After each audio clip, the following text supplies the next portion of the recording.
এই রাস্তাটার মধ্যে অল্প কিছু বৃষ্টি হইলেই এই রাস্তাটার মধ্যে কেদা হয়ে যায়। রাস্তার পরিস্থিতি আঙ্গু কীরকম আপনারা নিজে চোখে দেখুন। সামনের দিকে দেখেন একটা বেড়াই কেমন করে পিলপিলি নিয়ে কত কষ্ট করে রাস্তা দেয়াইতেছে, কিন্তু তা পারতেছে না। কিন্তু ধরার মানুষ নাই যে ধরে নাই কে, কিন্তু তাও নিজের প্রবলেমটা নিজে সলভ করতেছে। যে আঙ্গদে এই গ্রামে অল্প একটু বৃষ্টি নামলে রাস্তা দিয়ে চলাচল করা বন্ধ হয়ে যায়। তার মানে এতটা রাস্তা খারাপ। এনেকার রাস্তাটা যদি পরিপূর্ণ ভালো থাকতো তাহলে এই বেড়াটা এত কষ্ট করতো না, কিন্তু কষ্ট করার না করলেও উপায় নাই। নয়তো এই কাতার থেকে ধরেন যে ফিলফিলটা উঠিয়ে হারবো না। যাই হোক, যদি কেউ যদি আইনের সহায় করতো যে ফিলফিলিটা পড়ছে তাহলে আমি একটু উড়িয়ে দেখি, তাহলে বেড়াটা একটু হেল্প হবো। এরকম ধরনের মানুষের নাই, যে নিজের প্রবলেম নিজে সলভ করতে হয়। এই ভিডিওর মাধ্যমে দেখতাছি যা ফিলফিলটা ধরার কোনো মানুষ নাই। কিন্তু আর একটা কথা কই, এই রাস্তাটা যদি ঠিক থাকতো, ইলেকশনের যেমনি ইলেকশন হওয়ার আগে এই রাস্তাটা ঠিক হওয়ার কথা আছে, কিন্তু ইবুত্তরে ঠিক হয় নাই। যদি ইলেকশনের আগে রাস্তাটা ঠিক হইতো হয়তো আঙ্গ এত কষ্ট করা লাগতো না। দেখো না না চারোদিকে ঘুরিয়ে ঘুরিয়ে দেখামো যে রাস্তার পরিস্থিতিটা কীরকম। এখানকার মানুষের কতটা কষ্টে বসবাস করতেছে রাস্তাঘাটের অসুবিধার জন্যে। পাকাবাদবাড়ি পামের অপোজিট সাইডে খালের পারগুলো আছে, সেই দিকের রাস্তা এটা। এই রাস্তার অবস্থাপাতি এরম হয়ে রয়েছে, যদি আপনারা দেখেন, দেখলে আপনাদের মাথা নষ্ট হবো যে এই গাঁয়ের মানুষ কত কষ্ট করে বসবাস করে। যে এই রাস্তাটা প্রত্যেক দিন হাঁটতে হাঁটতে যাইতে থাকে। কিছু বাজার সদাই লাগলে এই রাস্তা দিয়ে যাইতে হয়, গাড়ি ঘোড়া নিয়ে গেলে এই রাস্তা দিয়ে যাইতে হয়। কিন্তু কথাটা কষ্ট করে এই রাস্তা দিয়ে মানুষে বসবাস করে চলাফেরা করতেছে। কিন্তু এই রাস্তাটার কথা কেউ চিন্তা ভাবনা করে নাই, কোনো নেতায় চিন্তা ভাবনা করে নাই। এই অঞ্চলের মানুষগুলোও বা আমাদের এই গ্রামের মানুষগুলোও অতটা চিন্তা চর্চা করে না।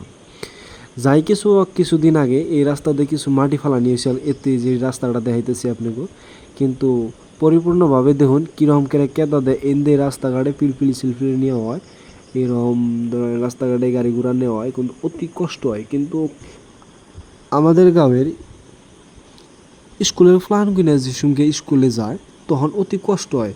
না যায় হারে পিলপিলিতে, না যায় হারে আইডা, না যায় হারে সাইকেল নিয়ে। এমনকি তাও এই হাঁটতে হাঁটতে এই স্কুল কলেজের প্ল্যান করে এই রাস্তা দিয়ে যায়। তাহলে বাবা আর নেতারা এই রাস্তা দিয়ে আমরা কীরকম করে কষ্ট করে আমরা অতি কষ্ট করে এই রাস্তা দিয়ে আমরা বসবাস করতেছি। যেটা নিয়ে এই রাস্তা পাকা হওয়ার কথা চাল তা ইবুত্তরি হয় নাই। জানি না, একমাত্র আল্লাহ বা ভগবানের জানে যে রাস্তাটা কবে ঠিক হবো। ভাবছি যে ইলেকশনের পরে রাস্তাটা আমরা উন্নত করার জন্যে আমরা আগবেড়ে যাবো, কিন্তু পরবর্তীতে কী হয় আমরা কিচ্ছু জানি না। কিন্তু জানি না এই কষ্টটা কতদিন থাকবো। আমি আরও নেক্সট আরও ক্লিপস গুনে দেখাইতেছি যে আরও রাস্তা গুনে কীরকম খারাপ বা কীরকম আছে। আর আমি যেটা যে ঘুরিয়ে ঘুরিয়ে দেখাইতেছি এটা একটা স্কুল। এই স্কুলের ফিল্ডে আমাদের এই গ্রামের ফুলানগুনা এই স্কুলে পড়ে।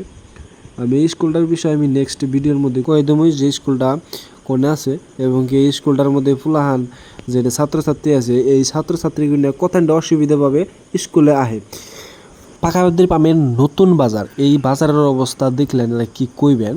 এটা হলো বাজারটা ঠিক আছে, বাট রাস্তাটা খারাপ। এই রাস্তা দিয়ে বসবাস করা অনেক কষ্ট হয়, বেশিরভাগ কষ্ট হয় স্কুলের ছাত্রছাত্রী যেগুলো আছে সেগুলার। কারণ এই গ্রামের ছাত্রছাত্রী যেগুলো আছে, এই গ্রামের ফুলাহান যেগুলো আছে স্কুলে দিছে, স্কুল কলেজে গেছে, এই স্কুল কলেজের ফুলাহানগুলো গাড়ি তো আহেই না, কিন্তু আইডে আইতে হয়। কিন্তু আইডে গেলে অনেক কষ্ট লাগে এই রাস্তা দিয়ে আইতে। তে আমরা আশা করতেছি সামনের দিকে যদি ইলেকশনটা আইলো, যে ইলেকশনের পরে যদি রাস্তাঘাটটা এইগুলো সব ঠিকঠাক করে দেয়, তো আমাদের গ্রামে অনেক সুবিধা হবো। যাই হোক, আরও কিছু রাস্তা খারাপ আছে, সেটা এই ভিডিওর মাধ্যমে আমি নেক্সট ভিডিওর মধ্যে দেখিয়ে দেবো। এই ভিডিওর মধ্যে আমরা দেখিয়ে এলাম না তাই ভিডিওটা লং হয়ে যাবো দিকে। আমি পরবর্তী ভিডিওর জন্য আপনারা একটু ওয়েট করতে হবে, যে ভিডিওটা আমরা পরিপূর্ণভাবে দেখাই। আরও কত কত জায়গা যে রাস্তা খারাপ হয়ে রয়েছে আমি এই ভিডিওর মাধ্যমে আমি দেখিয়ে দেবো। তো আশা করি আমার ভিডিওটা ভালো লাগছে। যদি ভালো লাগে থাকে তাহলে আপনারা মনের থেকে শেয়ার করে দেবেন।